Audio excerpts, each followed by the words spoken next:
Olá pessoal, tudo bem? Eu sou o Atos e vou tratar com vocês agora um pouco sobre competência na Justiça do Trabalho. Tá? O que a gente precisa saber?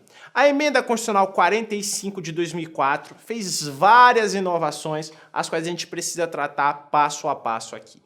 Primeira mudança, olha, a Justiça do Trabalho atraiu a competência de todas as relações de trabalho. A gente já fez a distinção entre relação de emprego e relação de trabalho. Tudo que envolva relação de trabalho tem a competência atraída pela Justiça do Trabalho.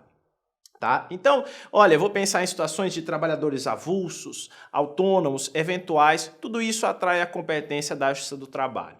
Fiz a pergunta, qual será a justiça competente para julgar demanda na qual o profissional liberal, um autônomo, não recebeu contraprestação pelo serviço contratado? Será a Justiça do Trabalho, porque ela atrai toda essa competência. Cuidado, tá? Porque logo no número 2, eu faço uma observação importante para vocês. A Justiça do Trabalho não é competente para processar e julgar as ações envolvendo servidores públicos estatutários. Aqueles que têm vínculo com a administração pública, tá? Eles não são julgados pela Justiça do Trabalho, tá? Eles serão julgados lá na Justiça Comum, aí ou pela Justiça Estadual ou pela Justiça Federal, dependendo ali do vínculo que ele tenha, dependendo da pessoa jurídica de direito público.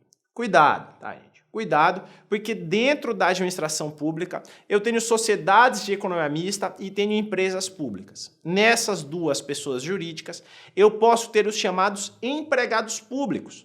Pessoas que têm vínculo com a administração pública, mas são regidas pela CLT.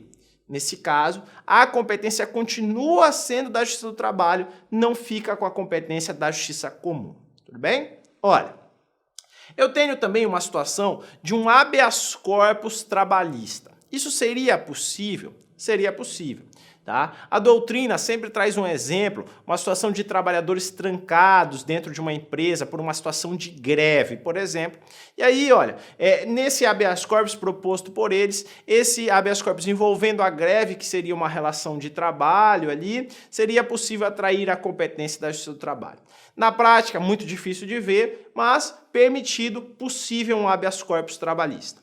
Que mais? Olha, a Justiça do Trabalho é competente para processar e julgar as ações envolvendo o órgão gestor de mão de obra e os operadores portuários, tá? Tudo isso dentro das relações do trabalhador avulso, o avulso portuário. Como eu disse a vocês, que atrai a competência de todas as relações de trabalho, é claro que uma relação de trabalho envolvendo o avulso também teria sua competência atraída.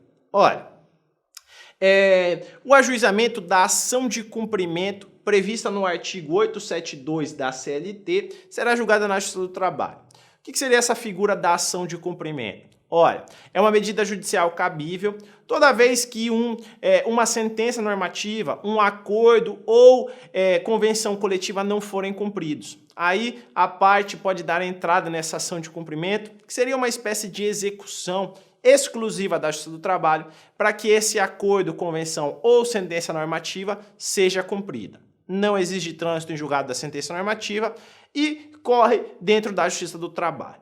Beleza. Por fim, tá, gente? Faço uma observação para vocês relacionada a um acidente de trabalho.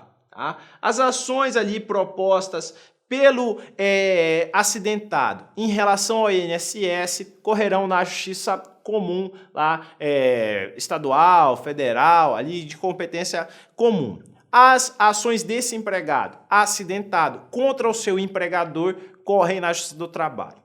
Cuidado, tá? Porque decorrente do mesmo acidente, se o INSS não pagar ali o benefício desse empregado, ele pode ingressar com a ação contra o INSS na Justiça Comum. E desse mesmo acidente, se ele quiser pleitear danos morais do seu empregador, essa ação é proposta na Justiça do Trabalho. Tudo bem, gente? Essas são algumas regrinhas de competência. Eu fico por aqui agora. Um abraço e até a próxima.